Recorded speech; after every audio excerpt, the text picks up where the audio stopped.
అందరికీ నమస్కారం. ఇవాళ తెలంగాణ జాగృతి సంస్థను ప్రారంభించి దాదాపు 18 సంవత్సరాలు దాదాపుగా కావస్తున్నటువంటి సందర్భం. 2006లో బయటకు వచ్చి సంస్థను ప్రారంభిస్తే ప్రతి ఉద్యమ సందర్భంలో ప్రతినిత్యం తెలంగాణ ప్రజలకు వచ్చినటువంటి ఏ అంశమైనా కూడా చాలా బలంగా తెలంగాణ ప్రజల గొంతుకగా తలలో నాలుకలాగా ప్రతి ఇంటిలో ఆడబిడ్డలాగా బతుకమ్మ ఎత్తినా బోనం ఎత్తినా వారి సంబరంలో సంబరంలాగా వారి దుఃఖంలో దుఃఖంలాగా కలిసి ఉన్నటువంటి సంస్థ తెలంగాణ జాగృతి సంస్థ. తెలంగాణ జాగృతి సంస్థ పుట్టింది ఇద్దరు వ్యక్తుల యొక్క స్ఫూర్తితో. ఒకటి కేసీఆర్ గారు,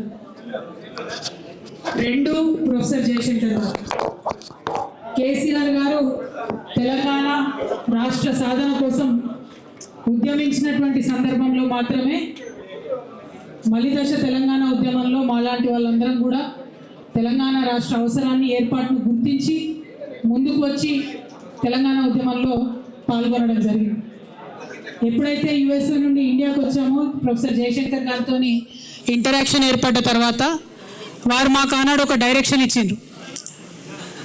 రాజకీయ రంగంలో కేసీఆర్ గారు అద్భుతంగా తెలంగాణ ప్రజలకు కావాల్సినటువంటి అంశాలన్నీ కూడా వివరిస్తూ ఉన్నారు, ముందుకు తీసుకెళ్తూ ఉన్నారు. ఇంకొక పక్క సాంస్కృతికంగా వెనుక పడేయబడ్డటువంటి మన ప్రాంతానికి సంబంధించి మాట్లాడాల్సినటువంటి అంశాలు చాలా ఉన్నాయి. ఒక పక్క రచయితలు మాట్లాడుతున్నారు, ఇంకొక పక్క గాయకులు ధూమ్ధామ్ పేరుతో విజృంభిస్తున్నారు. అయినప్పటికీ there is some gap, there is some space, you should think to fill that space అని ప్రొఫెసర్ జయశంకర్ గారు నాకు ఆనాడు దిశానిర్దేశం చేసినటువంటి సందర్భంలో మరి తెలంగాణ జాగృతి అనేటటువంటి సంస్థ ఊపిరి పోసుకోవడం జరిగింది. తెలంగాణ జాగృతి అని పేరు పెడుతున్నామంటే ఆనాడు చాలామంది మేధావులు అసలు తెలంగాణ పేరు లేకుండా పెట్టండి, తెలంగాణ జాగృతి అనగానే మిమ్మల్ని వెంటనే తొక్కేస్తారని కూడా ఆనాడు అనేక మంది చెప్పిండ్రు.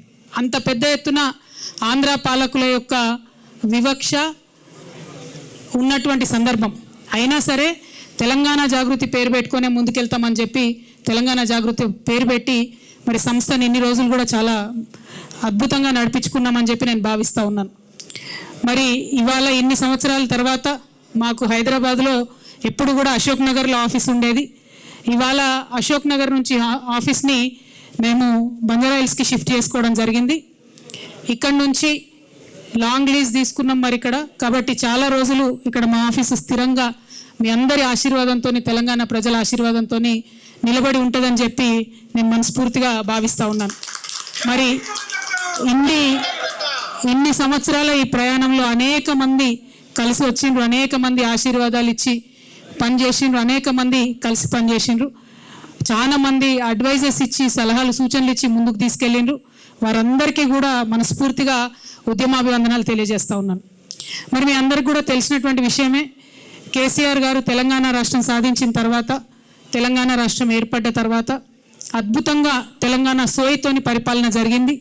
మేము తెలంగాణ జాగృతి సాంస్కృతిక రంగంలో ఏ చిన్న కార్యక్రమం అడిగినా, ఏ చిన్న అంశం డిమాండ్ చేసినా మాకు నిమిషాలలో జీవో వచ్చినటువంటి సందర్భం. చాకల ఐలమ్మ గారిది ఉదాహరణకు అధికారికంగా చేయాలి అంటే ఒకటే సెకండ్లో జీవో వచ్చినటువంటి సందర్భం. మిషన్ భగీరథకు సగరుల ఆరాధ్య దైవమైనటువంటి భగీరథ పేరు పెట్టడం అన్నది మేము అడగకుండానే కేసీఆర్ గారు మాకు ఇచ్చినటువంటి వరం. అట్లా ఏ ఒక్క అంశం తీసుకున్నా సేవాలాల్ మహారాజ్ యొక్క జయంతిని అఫీషియల్గా ప్రభుత్వం నుంచి చేసిన ఏకైక ప్రభుత్వం కేసీఆర్ గారి ప్రభుత్వం భారతదేశంలో. అట్లా ప్రతి ఒక్కరిని కూడా ముందుకు తీసుకెళ్ళి అద్భుతంగా పరిపాలన చేసినటువంటి కేసీఆర్ గారు. అంబేద్కర్ని మనందరం ఆరాధించేటటువంటి అంబేద్కర్ని 125 అడుగుల ఎత్తు నిలబెట్టి దేశంలోనే ఆనాడు అత్యంత పెద్ద విగ్రహంగా అంబేద్కర్ నిలుపుకున్నాం. అట్లా 1-2 కాదు, ప్రతి ఒక్క అంశంలో కూడా తెలంగాణ సోయితో పరిపాలన జరిగింది. మరి ఇవాళ ఉన్నటువంటి పరిపాలన మనం చూసుకుంటే ఈ 10 సంవత్సరాలకి ఇప్పటికి చాలా తేడా ఉంది. మన కర్మ ఏంటంటే ఇప్పుడున్నటువంటి మన ముఖ్యమంత్రి గారు కనీసం జై తెలంగాణ అని కూడా అన్నాడు. ఇవాళ మా తెలంగాణ జాగృతి ప్రారంభించుకున్న ఇక్కడ కొత్త ఆఫీస్ని, స్టేట్ ఆఫీస్ని ప్రారంభించుకున్న సందర్భంగా ఎల్లుండే రాష్ట్ర అవతరణ దినోత్సవం వస్తుంది. నేను రాష్ట్ర ముఖ్యమంత్రి గారిని డిమాండ్ చేస్తూ ఉన్నాను, సీఎం గారు కనీసం ఇప్పటికన్నా మీరు జై తెలంగాణ నినాదం అనండి. ఎల్లుండి రాష్ట్ర అవతరణ దినోత్సవం నాడు కనీసం అమరవీరులకు నివాళులు అర్పించండి అని చెప్పి నేను ముఖ్యమంత్రి గారిని డిమాండ్ చేస్తూ ఉన్నాను. నిజానికి జై తెలంగాణ అనని వాడికి, తెలంగాణ అమరవీరులను తలుచుకున్నటువంటి వారికి, నివాళులు అర్పించని వారికి ఆ కుర్చీలో కూర్చునే అర్హత కూడా లేదు. కానీ తెలంగాణ గ్రహచారం బాగాలేక మరి రేవంత్ రెడ్డి గారు మనకు ముఖ్యమంత్రి అయినరు. ఏదైతే ఉద్యమకారుల మీద గన్ను తీసుకొని పోయిండో అటువంటి వ్యక్తి అలా ముఖ్యమంత్రి అయినరు. కాబట్టి వాళ్ళ మేము డిమాండ్ చేస్తూ ఉన్నాం, ఖచ్చితంగా రాష్ట్ర అవతరణ దినోత్సవం నాడన్నా వారు జై తెలంగాణ అనాలని చెప్పి, అమరవీరులకు నివాళులు అర్పించాలని చెప్పి మేము డిమాండ్ చేస్తూ ఉన్నాం. అదేవిధంగా జూన్ 2వ తారీఖు నాడు మరి కాంగ్రెస్ ప్రభుత్వం ప్రకటించింది, రాజీవ్ యువ వికాసం అనే పేరుతోని పథకం తీసుకొస్తామని పేపర్లలో నేను చదివిన. రాజీవ్ గాంధీకి మాకేం సంబంధం అండి? తెలంగాణ రాష్ట్రానికి రాజీవ్ గాంధీ గారికి ఏం సంబంధం? నేను ముఖ్యమంత్రి గారిని డిమాండ్ చేస్తూ ఉన్నా, తెలంగాణ యువకుల కోసం చేపట్టేటటువంటి పథకానికి మీరు ఖచ్చితంగా తెలంగాణ వాదుల పేరు పెట్టాలి. తెలంగాణ రాష్ట్రం ఏర్పడడం కోసం ప్రాణత్యాగం చేసినటువంటి శ్రీకాంతాచారి పేరు పెట్టండి, యాదిరెడ్డి పేరు పెట్టండి, లేకపోతే మహానుభావుడు కాళోజీ పేరు పెట్టండి, కొండా లక్ష్మణ్ బాపూజీ గారి పేరు పెట్టండి, దొడ్డి కొమరయ్య పేరు పెట్టండి, లేదంటే పివి నరసింహారావు గారు మీ కాంగ్రెస్ పార్టీ నుంచే దేశ ప్రధానిగా ఉన్నటువంటి పివి గారి పేరన్న పెట్టి ఆ కార్యక్రమాన్ని ప్రారంభించాలని మేము డిమాండ్ చేస్తూ ఉన్నాం. తెలంగాణ యువ వికాసం అనే పేరుతోని కార్యక్రమం ఉండాలి కానీ రాజీవ్ యువ వికాసం అనే పేరుతోని కార్యక్రమం ఉండకూడదని, అది కూడా మీరు అవతరణ దినోత్సవం నాడు ప్రారంభిస్తున్నారు కాబట్టి మేము ఈ డిమాండ్ చేస్తూ ఉన్నాం. అదేవిధంగా తెలంగాణ రాష్ట్ర ఏర్పాటులో ఏమాత్రం భాగస్వామ్యం లేనటువంటి అనేక అంశాలను ముఖ్యమంత్రి గారు ప్రతిపాదిస్తున్నారు. కానీ తెలంగాణ రాష్ట్రం యొక్క నీళ్లు తరలించుకొని పోతూ ఉంటే మాట్లాడలేనటువంటి పరిస్థితి ముఖ్యమంత్రిది ఉన్నది. ఎందుకోసం అంటే అక్కడ చంద్రబాబు నాయుడు గారు నదుల అనుసంధానం పేరుతోని బనకచెర్ల రిజర్వాయర్ కడతా ఉన్నాం, మేము పెద్ద బ్యారేజ్ కట్టుకుంటాం, 200 TMC నీళ్లు తీసుకుపోతామంటే కూడా ముఖ్యమంత్రి గారు ఏమీ కూడా అనలేనటువంటి పరిస్థితి ఉన్నది. ఎందుకోసం ఇంత వీక్నెస్ ఉన్నది మీకు? ఎందుకు ఇంత అసక్తత ఉన్నది? ఎందుకు తెలంగాణ ప్రజల కోసం మీరు పనిచేస్తలేరు? పక్క రాష్ట్రం ప్రయోజనాల కోసం మీరు ఎందుకు పనిచేస్తూ ఉన్నారు? ఆనాడు కేసీఆర్ గారు ముఖ్యమంత్రిగా ఉన్నప్పుడు రివర్ లింకింగ్ ప్రాజెక్ట్ ఏదైతే కేంద్ర ప్రభుత్వం ప్రతిపాదించిందో దాన్ని ఖచ్చితంగా తుపాకులగూడెం బ్యారేజ్ దగ్గర నుండి ప్రారంభించాలని కేసీఆర్ గారు ప్రతిపాదించారు. కానీ ఆనాడు కేంద్రం ఒప్పుకోలే, మేము ఇచ్చంపల్లి దగ్గర పెడతాం రివర్ లింకేజ్ అని చెప్పడం జరిగింది. మరి ఇవాళ ఏ మీటింగ్ కాలేదు, ఏ అపెక్స్ కౌన్సిల్ కలవలేదు, కేంద్ర ప్రభుత్వం రాష్ట్ర ప్రభుత్వంతో చర్చలు జరపలేదు. కేవలం చంద్రబాబు నాయుడు గారి డైరెక్షన్లో ఈ రివర్ లింకేజ్ ప్రాజెక్టు పాయింట్ పోలవరంకి తీసుకొని వెళ్ళడం జరిగింది. పోలవరం నుండి 200 TMC గోదావరి నీళ్లను మొత్తం కూడా తీసుకెళ్ళిపోతున్నారు. ఇవాళ గోదావరి కావేరి లింక్ పేరు మీద చెన్నైకి నీళ్ళు ఇవ్వాలని చెప్పేటటువంటి వంక పేరు మీద గోదావరి నది నీళ్లు పర్మనెంట్గా తెలంగాణకు దూరం కాబోతా ఉన్నాయి. మరి అయినా కూడా ముఖ్యమంత్రి గారు మాట్లాడతలేరు. ఇది చాలా దారుణం. ఎల్లుండి జూన్ 2న తెలంగాణ రాష్ట్ర అవతరణ దినోత్సవం నాడు ముఖ్యమంత్రి గారు ఒక స్పష్టమైన ప్రకటన దీని మీద చేయాలి. అపెక్స్ కమిటీ మీటింగ్ ఇమ్మీడియట్గా పిలవాలని చెప్పి డిమాండ్ చేయాలి. మనకేదైతే 200 TMC నీళ్ళు నష్టపోతామో మన నీళ్ళ మీద మనకు వాటా కావాలని చెప్పి ముఖ్యమంత్రి గారు డిమాండ్ చేయాలని నేను కోరుతా ఉన్నాను. కేసీఆర్ గారు కాళేశ్వరం ప్రాజెక్ట్ ఎందుకోసం కట్టిండ్రు? ఈ 200 TMCల హక్కు మనకు తెలంగాణకు ఉండాలని చెప్పి వారు కట్టిండ్రు. మరి ఇవాళ కేసీఆర్ గారు కాళేశ్వరం కట్టి 4 సంవత్సరాలుగా ప్రతి సంవత్సరం 20 లక్షల ఎకరాలకు నీళ్ళు ఇస్తుంటే మీరు చూసి ఓర్వలేక ఇవాళ కేసీఆర్ గారికి నోటీస్ ఇచ్చిరా? 1 కోటి ఎకరాల మాగాణం తెలంగాణ వేసినందుకు కేసీఆర్ గారికి ఇలా మీరు నోటీసులు ఇచ్చిండ్రా? రైతులకు రైతు బీమా పేరుతోనే ఆదుకున్నందుకు మీరు నోటీసులు ఇచ్చిండ్రా? రైతు బంధు పేరుతో ఆదుకున్నందుకు మీరు నోటీస్ ఇచ్చిండ్రా? కేసీఆర్ కిట్ ఇచ్చినందుకు నోటీస్ ఇచ్చిండ్రా? తెలంగాణ ప్రజలకు మేలు చేసినందుకు నోటీస్ ఇచ్చిరా? ఎందుకోసం నోటీస్ ఇచ్చిండ్రు? అది అసలు కాళేశ్వరం కమిషనా, కాంగ్రెస్ కమిషనా అని ముఖ్యమంత్రి గారు నేను ప్రశ్నిస్తూ ఉన్నాను. ప్రతి తెలంగాణ బిడ్డ కూడా బాధపడుతూ ఉన్నారు. తెలంగాణ జాతిపిత అయినటువంటి కేసీఆర్ గారి మీద మీరు ఇవాళ నోటీసులు ఇవ్వడం అంటే యావత్తు తెలంగాణకు నోటీసులు ఇచ్చినట్టే నేను భావిస్తూ ఉన్నాను. ఎందుకోసం ఈ మాట చెప్తా ఉన్నామంటే ఆ బక్కపల్సటి మనిషి ఒకసారి పిడికిలెత్తి బయలుదేరితేనే ఇవాళ తెలంగాణ రాష్ట్రం వచ్చింది. తెలంగాణ రాష్ట్రం వచ్చింది కాబట్టే మీరు ఇవాళ తెలంగాణ రాష్ట్రానికి ముఖ్యమంత్రిగా ఉన్నారు. అది మర్చిపోయి అటువంటి వ్యక్తికే మీరు ఇవాళ నోటీస్ ఇవ్వడం ఎందుకోసం ఇస్తా ఉన్నారు? మొత్తం ఈ నోటీస్ ఏంది, ఈ కమిషన్ ఏంది, ఈ కథ ఏంది తెలంగాణ జాగృతి సైనికులంతా కూడా యావత్ రాష్ట్రానికి జూన్ 4వ తారీఖు నాడు ఒక మహాధర్నా చేస్తాం. మేము ఆ ధర్నాలు అన్నీ కూడా వివరిస్తాం. మీ కుట్ర ఏంది, కాళేశ్వరం ఏంది, ఇవన్నీ కూడా వివరిస్తాం. జూన్ 4వ తారీఖు నాడు ఒక మహాధర్నా చేపట్టబోతా ఉన్నాం ఇందిరా పార్క్ దగ్గర తెలంగాణ జాగృతి తరఫున. ఖచ్చితంగా అక్కడ మొత్తం కూడా మీరు ఎట్లా గుత్తేదారులకు వంతబాడుతున్నారు, ఎట్లా తెలంగాణ రైతాంగాన్ని ఎండబెడుతున్నారు, ఎందుకోసం కాళేశ్వరం ప్రాజెక్టు మీరు వాడతలేరు, ఎందుకు నిర్వీర్యం చేస్తున్నారు, ఈ అంశాలన్నీ కూడా తెలంగాణ ప్రజల ముందు బట్టబయలు చేస్తామని చెప్పి ఈ సందర్భంగా మేము తెలియజేస్తూ ఉన్నాం. అదేవిధంగా మీకు తెలుసు తెలంగాణ జాగృతి అనేక కార్యక్రమాలు చేసుకుంటూ వచ్చింది. బీసీ బిల్లు కోసం గత సంవత్సరంన్నరగా మేము పోరాటం చేస్తూ ఉన్నాం. కానీ నిన్ననే ముఖ్యమంత్రి గారు వెళ్ళి మోడీ గారిని కలిసిన దేశ ప్రధానమంత్రిని అనేక ప్రాజెక్టుల గురించి మాట్లాడిన కానీ బీసీ బిల్లు గురించి మాట్లాడలేదు.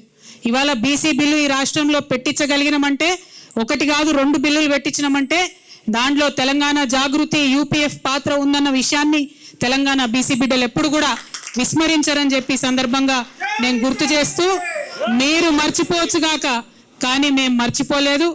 బీజేపీ వాళ్ళకి హెచ్చరిక చేస్తూ ఉన్నాం, మీరు బీసీ బిల్లును డీప్ ఫ్రిడ్జ్లో పెట్టే ప్రయత్నం చేస్తే కొన్ని రోజుల తర్వాత మళ్ళా జాగృతి కార్యాచరణ తీసుకుంటుంది. ఖచ్చితంగా కేంద్రానికి సెగదలిగే విధంగా రైల్ రోకో లాంటి కార్యక్రమాలను కూడా తీసుకొని పెద్ద ఎత్తున ముందుకెళ్తామని చెప్పి బీసీలకు 42% రిజర్వేషన్లు లోకల్ బాడీ ఎన్నికలు పెట్టే లోపలనే తెలంగాణ జాగృతి తరఫున పోరాటం చేసి సాధించుకుంటామని కూడా ఈ సందర్భంగా తెలియజేస్తా ఉన్నాం. అట్లానే తెలంగాణ మహిళలకు మీరు ప్రామిస్ చేసినటువంటి 2500 రూపాయలు ఏదైతే ఉందో అది సాధించే వరకు కూడా తెలంగాణ జాగృతి విశ్రమించకుండా కూడా పోరాటం చేస్తుందని ఈ సందర్భంగా తెలియజేస్తున్నాం. తెలంగాణ స్టూడెంట్స్కి, ఆడపిల్లలకి ముఖ్యంగా మీరు ఇస్తామన్న స్కూటీలు ఇవ్వకుండా చేస్తున్నటువంటి మోసాన్ని కూడా ఖచ్చితంగా ప్రతి కాలేజ్కు, ప్రతి విద్యార్థి దగ్గరికి తెలంగాణ జాగృతి విద్యార్థి విభాగం నుంచి వెళ్ళి పోరాటం చేసి సాధించుకుంటామని కూడా ఈ సందర్భంగా తెలియజేస్తా ఉన్నాం. తెలంగాణ జాగృతి నుండి మైనారిటీ హక్కుల కోసం కూడా పెద్ద ఎత్తున ఉద్యమం చేస్తాం. ఎన్నడూ లేని విధంగా తెలంగాణ జాగృతిలో మైనారిటీ ముస్లిం విభాగాన్ని, మైనారిటీ క్రిస్టియన్ విభాగాన్ని, మైనారిటీ సిక్ విభాగాన్ని కూడా ప్రారంభించి మైనారిటీ సమస్యలపైన పెద్ద ఎత్తున పోరాటం చేస్తామని కూడా ఈ సందర్భంగా తెలియజేస్తూ ఉన్నాం. అట్లానే మన బంజారాల కోసం, ఆదివాసీల కోసం ఎస్టీ విభాగాన్ని ఏర్పాటు చేసుకుంటున్నాం. మేము గత 13 ఏళ్ల కింద తెలంగాణ జాగృతి నుంచి ఉద్యమించి పోరాటం చేస్తేనే ఇవాళ అసెంబ్లీలో అంబేద్కర్ బొమ్మ అక్కడ నిలబడి ఉన్నది. తెలంగాణ జాగృతికి దళిత బిడ్డలకు చాలా అవినాభావ సంబంధం ఉన్నది. అందుకే సపరేట్గా ఒక ఎస్సీ విభాగాన్ని కూడా ఏర్పాటు చేసి దళితులకు ఉండేటటువంటి సమస్యల మీద పోరాటం చేస్తామని ఈ సందర్భంగా నిర్ణయం తీసుకుంటా ఉన్నాం. అదేవిధంగా మరి అనేకమైన అంశాలు మేము పనిచేస్తూ వచ్చినాం, ఇక ముందు కూడా పనిచేస్తాం. మేము పనిచేస్తుంటే ఓర్వలేనటువంటి కొంతమంది మరి చాలా మాటలు మాట్లాడుతూ ఉన్నారు. వారందరి ఆశల్ని అడియాశలు చేస్తూ నేను ఇవాళ ఒక ప్రకటన చేస్తూ ఉన్నాను. కేసీఆర్ గారికి 2 కళ్ళలాగా ఒక కన్ను బీఆర్ఎస్ అయితే ఇంకో కన్ను జాగృతి అయి నిలబడుతుందని చెప్పి ఈ సందర్భంగా మేము తెలియజేస్తూ ఉన్నాం. కేసీఆర్ గారి మీద ఈగ వాలితే కూడా ఊరుకోము. రేవంత్ రెడ్డి గారు ఆనాడే మీరు గన్ను పట్టుకొని ఉద్యమకారుల మీదకి పోతే మిమ్మల్ని చుక్కలు చూపించినాం. భయపడి తెలంగాణలో తిరగలేక మీరు గన్ను పట్టుకొని ఆనాడు తిరిగిండ్రు. ఇదే బీజేపీ నాయకులు తెలంగాణ రాష్ట్ర సాధనలో వెనుక ఉంటే ఆనాడు ఎండల లక్ష్మీనారాయణ లాంటి వాళ్ళు ఒకరో ఇద్దరో ముందుకొచ్చి రాజీనామా చేస్తే ఇదే తెలంగాణ జాగృతి గల్లీ గల్లీ తిరిగి నిజామాబాద్లో తెలంగాణ వాదాన్ని నిలబెట్టుకున్న విషయాన్ని కూడా గుర్తు చేస్తున్నాం. ఇవాళ అంశాలన్నీ మర్చి బీజేపీ వాళ్ళు తెలంగాణ కోసం ఒక్క మాట కూడా మాట్లాడకుండా 8 మంది ఎంపీలను గెలిపించిన నీళ్లు మనవి తరలించకపోతుంటే మాట్లాడకుండా ₹1 నిధులు కూడా కేంద్ర బడ్జెట్ నుంచి మాకు ఇవ్వకుండా మీరు చేస్తూ ఉన్నారు. ఖచ్చితంగా బీజేపీ వాళ్ళు ఒకవేళ బీసీ బిల్లు మీద మీరు ముందడుగు వేయకపోయినా, గోదావరి జలాలలో మన వాటాను కాపాడకపోయినా మళ్ళీ తెలంగాణ జాగృతి పవర్ ఏందో ఖచ్చితంగా చూపిస్తాం అని చెప్పి ఈ సందర్భంగా తెలియజేస్తూ, మరి ఇన్ని రోజులు అనేకమైన అంశాల మీద పోరాటం చేసినటువంటి జాగృతి సంస్థ ఇంకా పెద్ద ఎత్తున విస్తరించుకొని తెలంగాణ ప్రజల దీవెనలతోని ముందుకు వెళ్తామని ఈ సందర్భంగా తెలియజేస్తూ, మరి మేము కొత్త ఆఫీస్ ఇక్కడ ఏర్పాటు చేసుకున్న సందర్భంగా తెలంగాణ తల్లులందరి దీవెన కూడా మాకు ఉండాలని చెప్పి, తెలంగాణ అన్నదమ్ములందరి యొక్క సహాయ సహకారాలు కూడా మాకు ఉండాలని చెప్పి మనస్ఫూర్తిగా నేను కోరుకుంటూ, ఇంత పెద్ద ఎత్తున ఇక్కడికి వచ్చి మా ఆఫీస్ని సందర్శించి మాకు చేయూతనిచ్చినటువంటి మీడియా మిత్రులందరికీ కూడా మనస్ఫూర్తిగా నేను ధన్యవాదాలు తెలియజేస్తూ, మరి మా మహాధర్నా యొక్క పోస్టర్ని కూడా ఇప్పుడు రిలీజ్ చేసుకుంటామని ఈ సందర్భంగా తెలియజేస్తున్నాను. Thank you. జై తెలంగాణ, జై జాగృతి, జై కేసీఆర్.